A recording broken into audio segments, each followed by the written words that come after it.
it is a challenging and one of the most difficult times imaginable to be a publisher in journalism, but it is one of the most exciting and best times to be a journalist. And that's a very interesting paradox, but I think it's particularly relevant to those of you who are journalism students and young journalists who are anticipating going into this profession. And to elaborate on that a little bit, I think the challenges to journalism from the perspective of publishers and publications are generally well known, but it's worth diagramming them a little bit.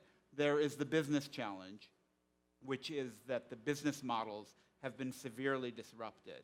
And put simply, most of the money that used to go to advertising that supported high-quality journalism in a number of different media now go to platforms, and to two platforms in particular, to Google and to Facebook.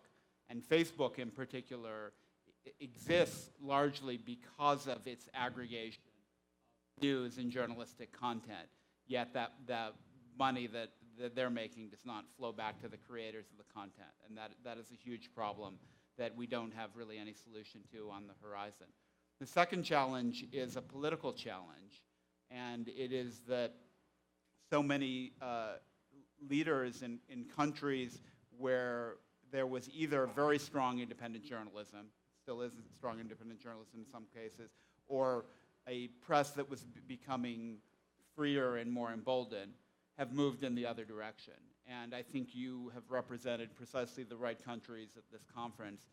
Turkey, Venezuela, Russia are all places that if we look 10 years ago had a thriving independent press in which the independent press has been curtailed and threatened and restricted in a variety of ways.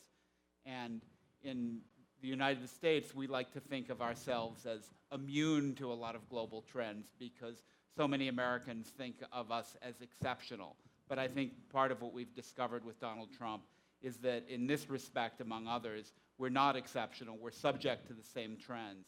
I wouldn't compare the threats American journalists face to the threats journalists face in countries around the world, places where people are imprisoned and killed or threatened with violence for practicing their trade. We don't face that in the United States, with very rare exception.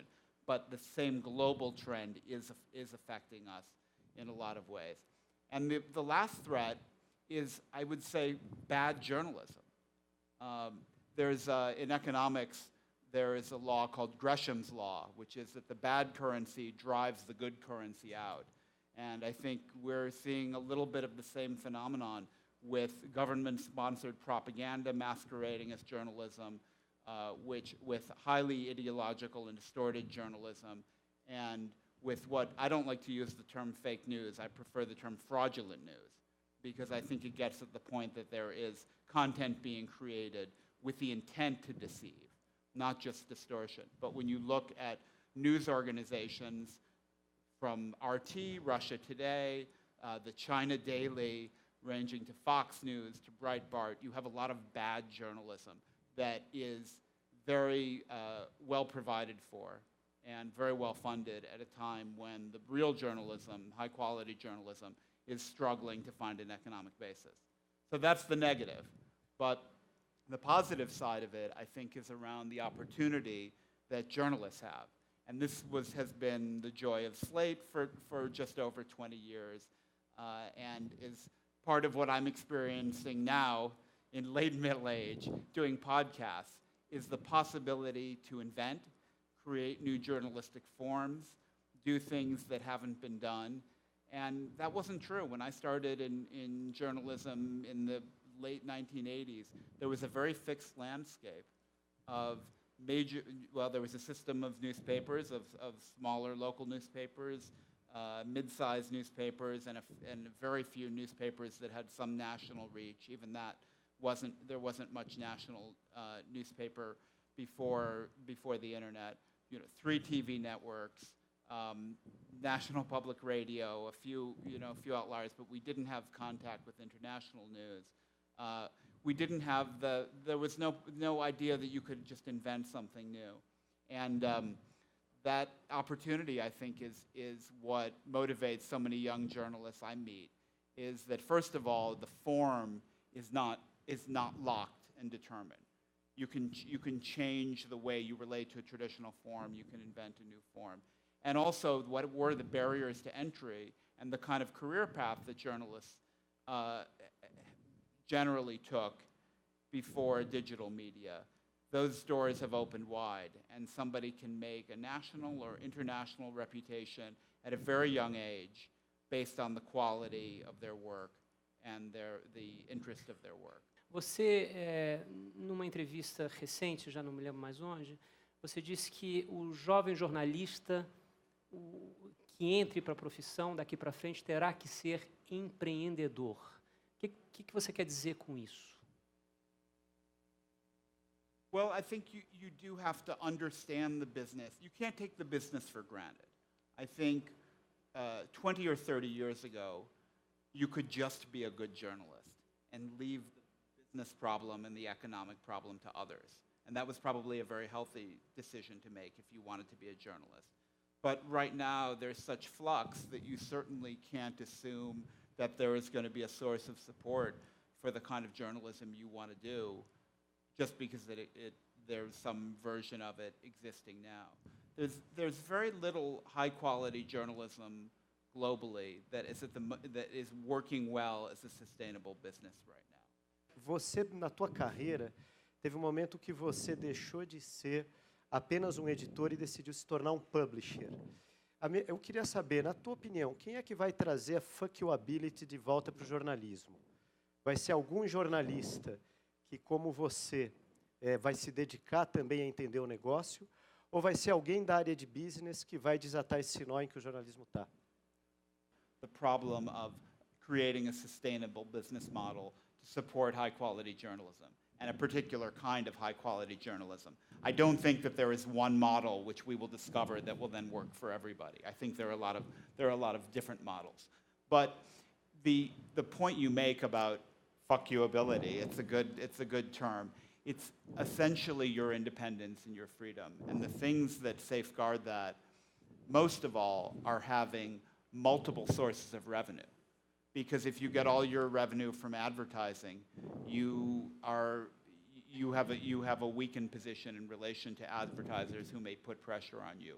If you have an owner who's paying all the bills, he or may not understand the idea of journalistic independence.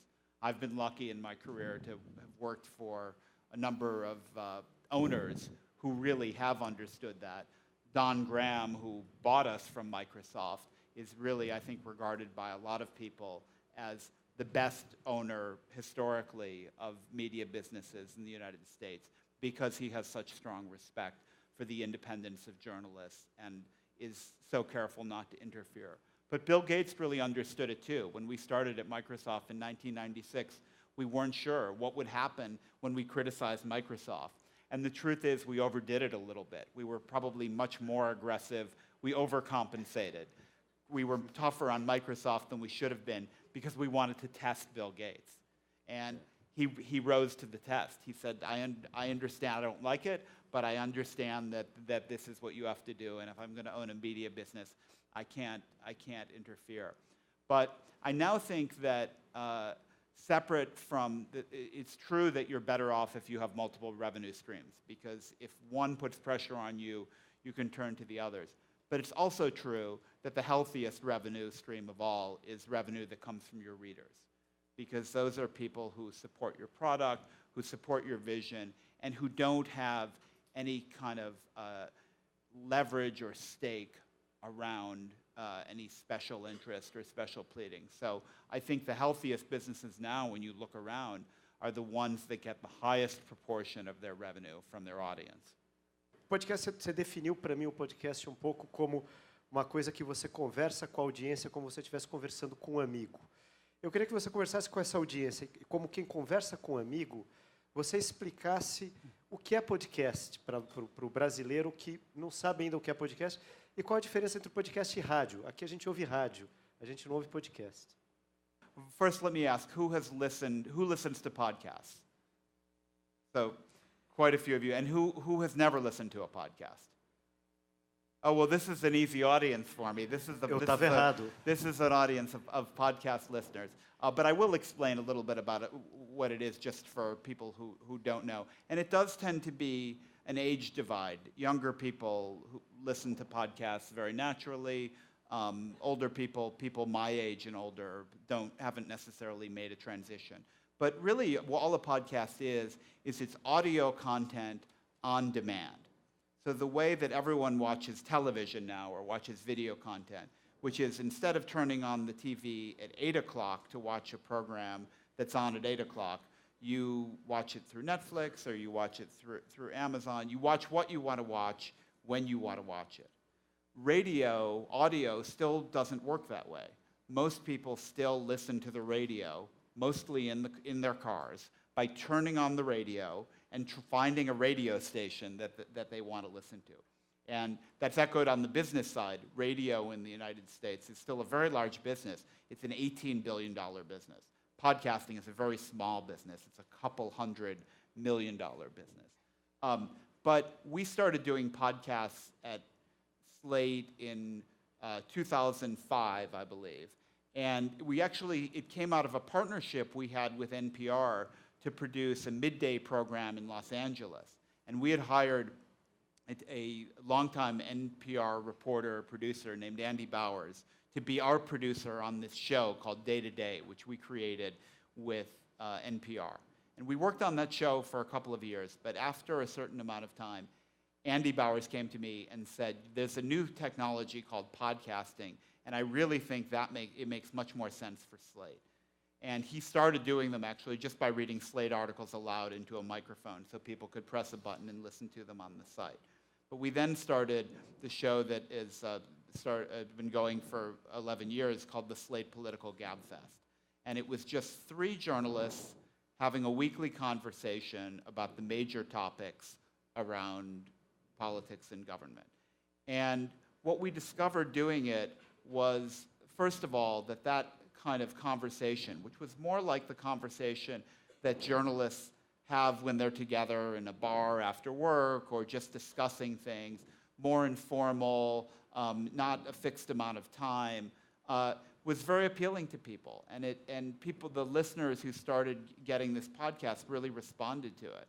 And I have to say, as a journalist, I've been doing different forms of journalism for 30 years.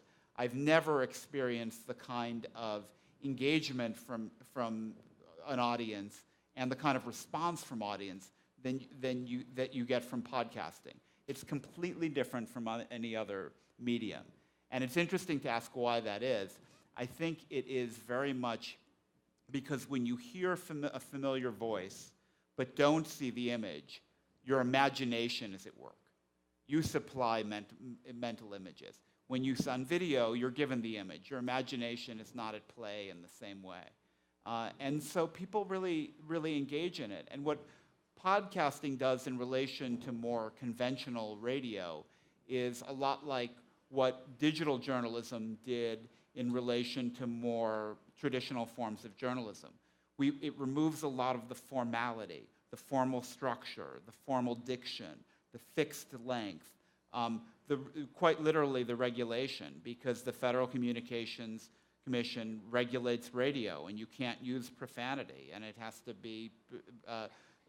You have to be careful. You have to be careful about that. On a podcast, you can use profanity, and I always say what matters is not using profanity; it's that you can use profanity. You're free. I don't use a lot of profanity myself, but I'm free to use it, and I'm free to not use it. And so it feels like a very free, very conversational, very colloquial medium. And I think the listeners to it somehow imagine themselves as part of this conversation, even though they're listening and not talking. Então, agora, por sua vez, o podcast também agrada mais ao anunciante por causa de um fenômeno muito americano que se chama host reads. Que é o testemunhal do âncora. Quer dizer, o jornalista que apresenta o programa também faz o anúncio, interrompe e aí diz, olha, tem a cerveja tal, o carro tal, etc. e tal, e fala sobre o produto. Isso para a cultura jornalística brasileira causa um certo espanto, por causa da evidente separação entre a parte comercial e a parte editorial. Isso foi uma discussão dentro da Slate? Você se sente bem, mal? Demorou para você se sentir bem para anunciar o produto? There are quite a few interesting points in there.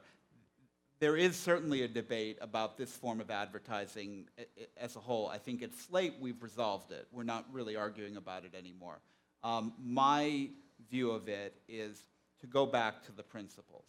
The principles we are protecting are that we don't want to confuse listeners or readers about what is an ad and what is our editorial content. And we don't want to let the advertising influence our editorial content. Back to your point about fuck you ability. Yeah. And I don't think this form of advertising violates either of those principles at all. I think people understand very clearly when the ad begins and that it's an ad and not the content.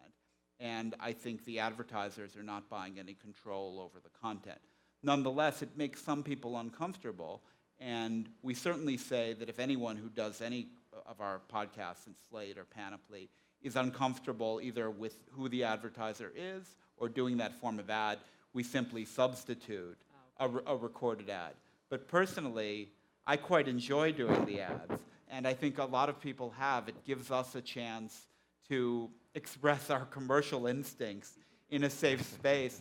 And I think there is a lot of goodwill around podcasting, and that goodwill extends to the early advertisers who've experimented on the media.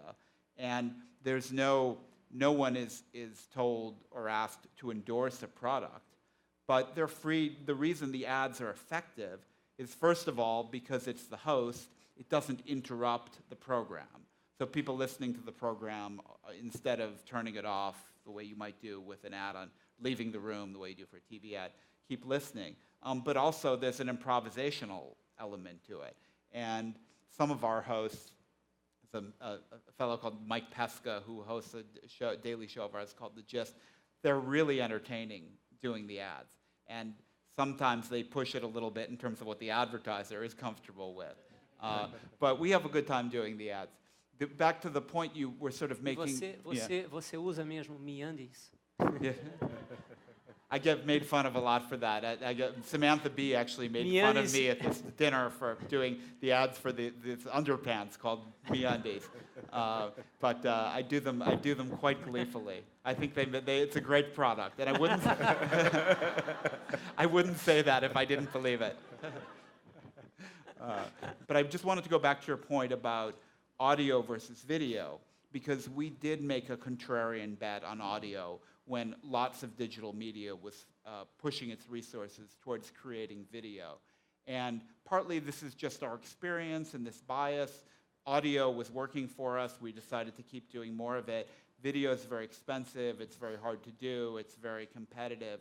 But I also felt like, as an observer of digital media, so much of the creation of video and investment in video actually was being driven by advertisers who had invested a lot in creating advertising in video form, which they'd made for TV, and they wanted to have a digital outlet for them. It wasn't necessarily being driven by the interests or the tastes of the audience, of the users. And quite simply, our audience at Slate wasn't asking for more video. I think they're willing to watch video. If we tell them something's interesting, they'll try it. But they were asking for more audio, and everyone at Slate loved doing more audio. So it made sense to me, for a variety of reasons, to bet on audio against everybody who was pouring money into video. Desde que o Trumpcast começou, como o João falou, né, ele nasce de uma percepção tua de que o Trump não é um cara bom para a democracia americana. Mas você podia escolher uma coluna de jornal, ou você podia escolher fazer alguma coisa em vídeo, e você escolheu o áudio, você escolheu o podcast. Qual a razão da escolha? Well, partly like everyone else at Slate, I saw how much fun the people doing podcasts were having, and I wanted to try it.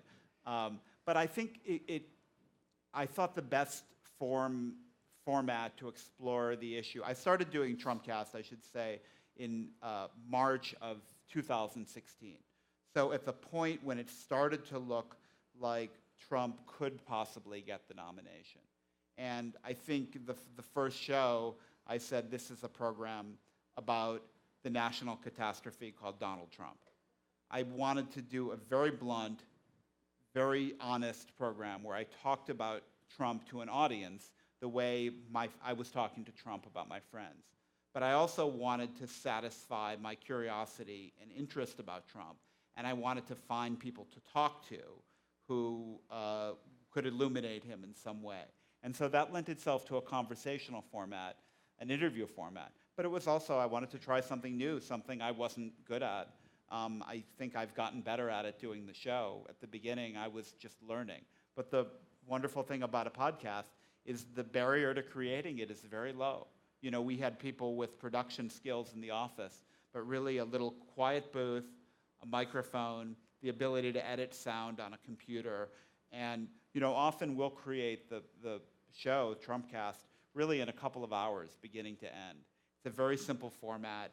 I do a little introduction to the show. We've happened very early on, this wonderful Trump impersonator called John DiDomenico. And I just had the idea that we would have him read Trump's tweets in Trump's voice. He's a Las Vegas impersonator. I mean, he really made his living imitating Donald Trump and got very lucky in a sense. É estupendo. He's great. É estupendo. And he does these improvisations in Trump's voice. He's really talented, but he just reads the tweets from the day before, and they were coming every day. And then I interview somebody for 20 minutes, 15 or 20 minutes. And you get very quickly, another difference with radio is, I think, because the audience has opted in, you don't have to be as explanatory. You don't have to define, you don't have to explain everything to everybody. You can kind of get right into it.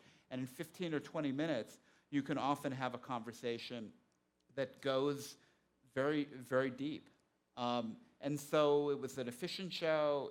It was easy to create. But I think the thing that was most liberating is the idea that, you know, part of the reason I wanted to do a show was I did feel there was this normalization of Trump and this difficulty that mainstream journalists were having because of the conventions of daily journalism, of traditional journalism, in just telling it like it was.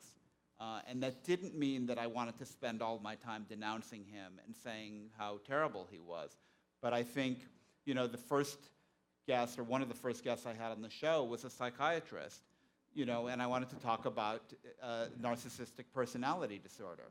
Because as a layperson, you know, it seemed to me that Trump might be suffering from this malady.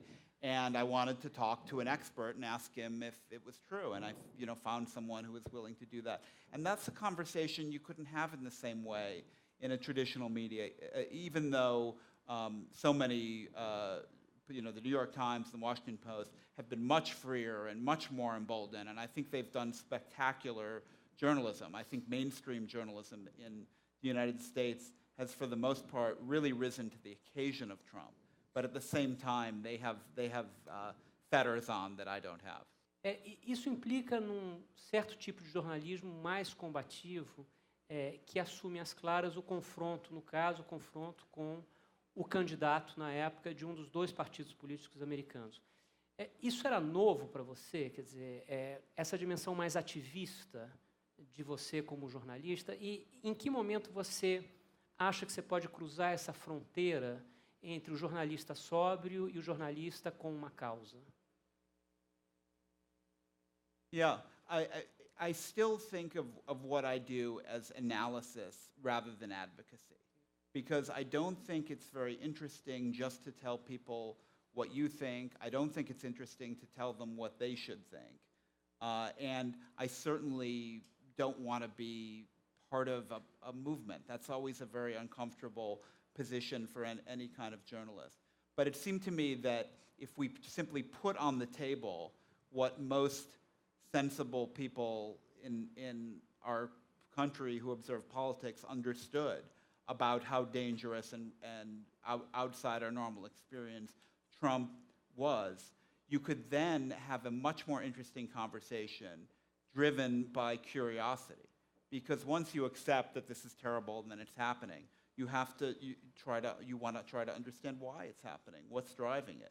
And that has meant at various points my talking to people who are Trump supporters, not that many of them, but during the campaign I did have several on, because I want to understand this. And so it's not interesting to denounce Trump, but I think it is interesting Well, I simply feel that I'm within the boundaries of the kind of analytical journalism and opinion journalism I've always practiced, to lay my cards on the table about what I think, but then pursue my curiosity about the subject. Como atrair o público mais velho? Eu não entendo direito esse podcast. Eu acho que podcast é ouvido por gente mais jovem do que por gente mais velha, né? Tô errado? Yeah. No, I think that's right. I mean, our surveys, we've done surveys of our listeners at Slate, and the audience is very heavily 20s and 30s. Little bit, there are people in their 40s. Once you get over 50, there are fewer. There are a lot of people who are older who listen to podcasts, but I find anecdotally, if I'm at a cocktail party, if I'm talking to young people about podcasts, they tell me about all the podcasts they listen to. My daughter, who's at university, I think she gets all of her news from podcasts. They aren't even designed as news podcasts. That's just how she gets information. But when I'm talking to people my age or older, the conversation, I tell them, there's this thing called podcasts. You might be very interested. You should try them. Here's how you do it. Look, there's already an app on your phone. All you have to do is press this button. And I think it's like a lot of transition in media, is that honestly, most older people are not going to make the transition. But that's okay. I mean, if you have to choose, I'd rather have the younger audience. It's considered a more valuable audience commercially, and it's just, it's growing demographically rather than shrinking. I do think, one thing about a podcast is any podcast starts with no audience, right? Podcasts are, in technology terms, they are almost 100% mobile. People don't listen to them on desktop computers, but they're not at all viral, right? So that's very curious, because we're obsessed with social media, which is both viral and mobile.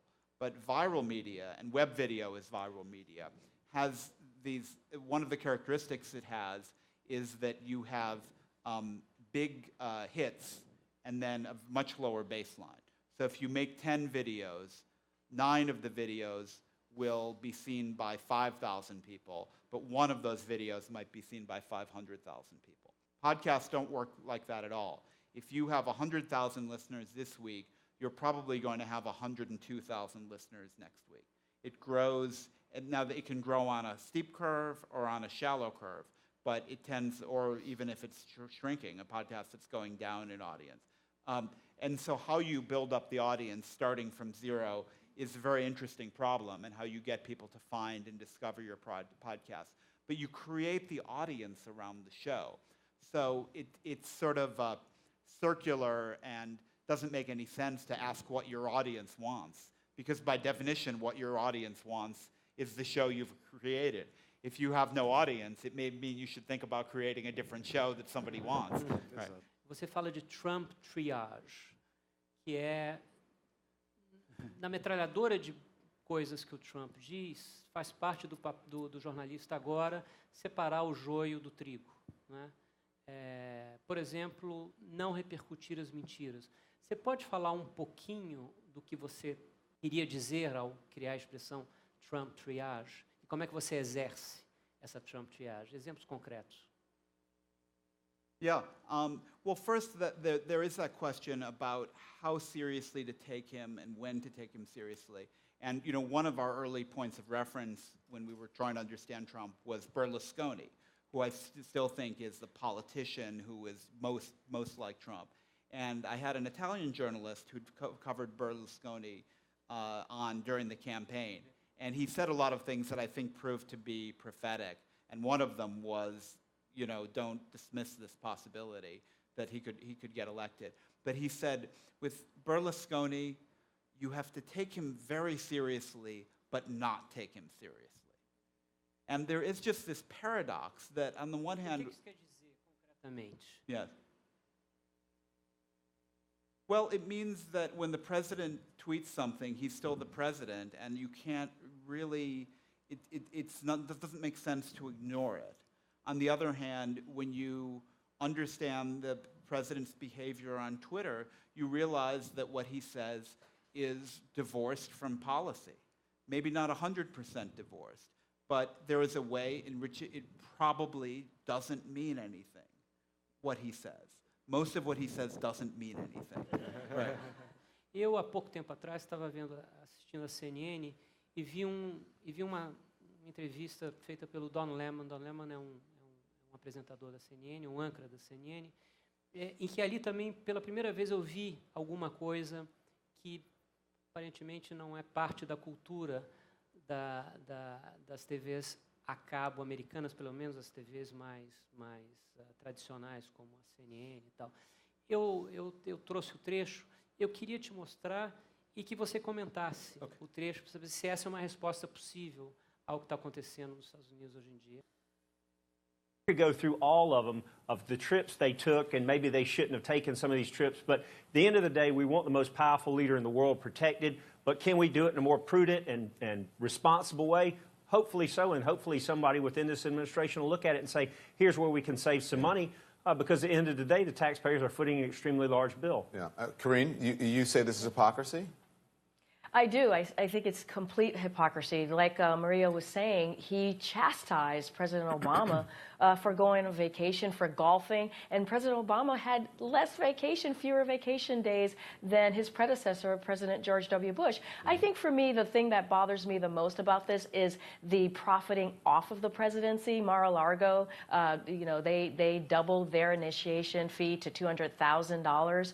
And also, he actually never let go of ownership of his businesses. So his adult children are traveling, making money for the organization. So he's profiting. I want to bring in Paris now. Sorry, I hate to cut you guys short, but I want to get it all in before we have to go. Paris, what do you think? I think this is fake news. This is not a news story. Don, tell me what about it is fake, Paris. We're going to go. Are we going down this road again? Yeah, we are. Come on, Paris. I didn't interrupt any of you all. Let me just tell you why. The president is not breaking any laws, and he's not doing anything. It's not his okay, fault. Paris, hold on. Let me ask you this. No. Let me ask you. I'm going to let you finish. I'm going to let you finish. Do you actually know what the definition of fake news is? What we're doing right now? No, okay. Because then you are part of the fake news because you are on the network and you're part of the... No. Fake news is when you... Hang on, let me explain to story. people out there watching and you what fake news is. Fake news is when you put out a story to intentionally deceive someone and you know that it is wrong. I don't know of anyone who has put out a story in the mainstream media that I can think of right now to intentionally deceive anyone. Now, people get things wrong, sources sometimes empty, but no one that I know has put out anything to intentionally deceive someone. This story that we're doing right now is not to intentionally deceive anyone. We are simply talking about the cost to keep a president safe, the Secret Service cost, and what are the pros and the cons, and as Andre said, and if there are ways that we can maybe able to work on that to make it fiscally better for the American people. There is nothing fake about that. Please stop it with that stupid talking point that it is a fake news story. If you don't want to participate in the news stories on this network, then don't come on and participate. But don't call them fake because you don't agree with them. Go on.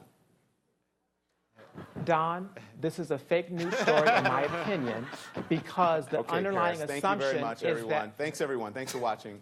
Have a great weekend. Good night, all.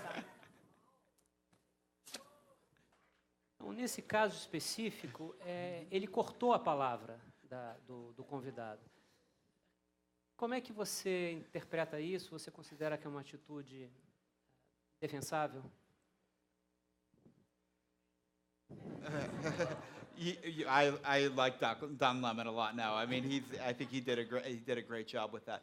Look, I mean, I think, there's different kinds of journalism, and there are different standards that apply to different types of journalism. I come out of a tradition of opinion journalism where there's really no issue about any of this. But with the press that traditionally tries to be more neutral and more objective, I think it's very important to think about exactly what those terms mean right now and what the goals are.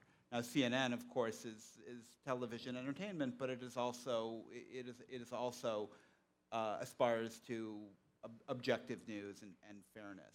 I think the principle of fairness is crucial, which means intellectual honesty, means considering the possibility that you're wrong, truth on the other side, of being swift to correct error, all of that.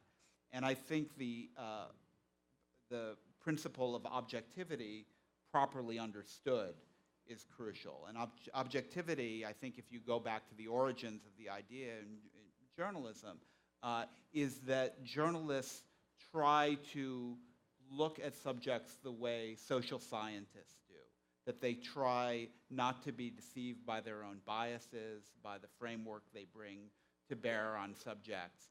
And you know, the idea comes out of Walter Lippmann, who was one of the great progressive journalists around 100 years ago, did a famous study of actually the New York Times' coverage of the Russian Revolution.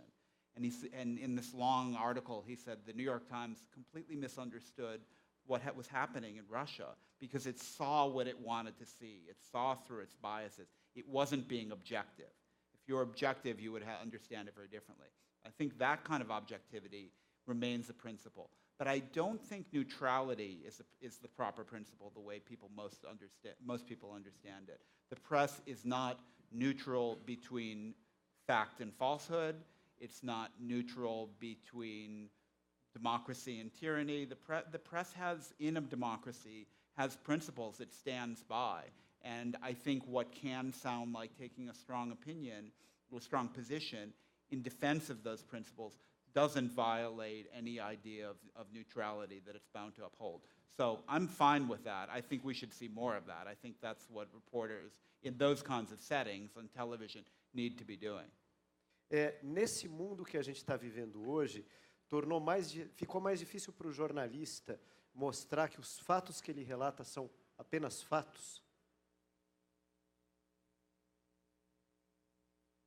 Yeah, I think there is a larger section of the population, and it's primarily on the right, that chooses its own facts and rejects things that it doesn't like or doesn't agree with as untruth in some way.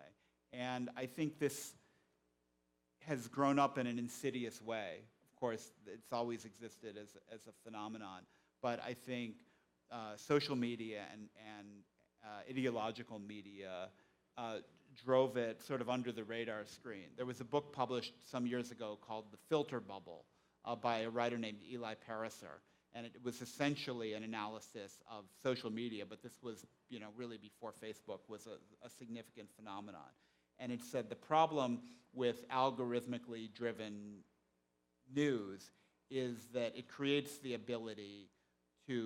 a feedback mechanism where the supplier of the algorithm will give you more of what you want, and you end up in a bubble where you get your own opinions reinforced, and you have less and less and ultimately no exposure to opinions on the outside. And that happened, I think, and that's happened increasingly on Facebook, and it's allowed people who get their news through social media, but also Fox News, to create a kind of filter bubble for themselves and be able to choose their own facts. And it's insidious. It's corrupting of democracy, of social cohesion, because we have to have agreed upon facts that allow us to debate policy and opinions and ideas.